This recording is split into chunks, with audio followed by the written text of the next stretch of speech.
کیونکہ سانس وہ دھاگا ہے جس نے کائنات کی ہر ایک چیز کو ایک لڑی میں پرو رکھا ہے، وہ دھاگا جس میں تم بھی پروئے ہوئے ہو، ایک غریب جھونپڑے میں بیٹھا ہے یا کوئی وائٹ ہاؤس میں لیٹا ہے، سانس کی اس لڑی میں پرویا ہے۔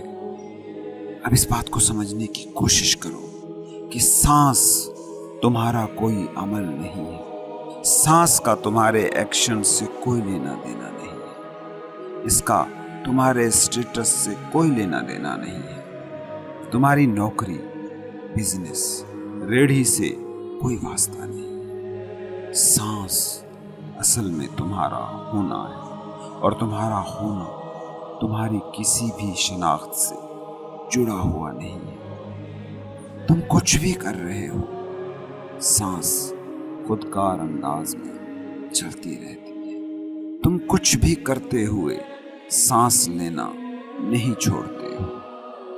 خدا بھی اس کائنات میں بالکل ایسا ہے۔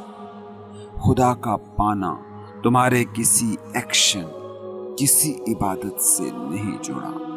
تمہارے ایکشن، تمہارے مراقبے، تمہاری عبادتیں مدد ہیں، راستہ ہے جن سے تم خدا کو نہیں پاتے، بلکہ خود کو ویسا بنا لیتے ہو جیسے تم ہو۔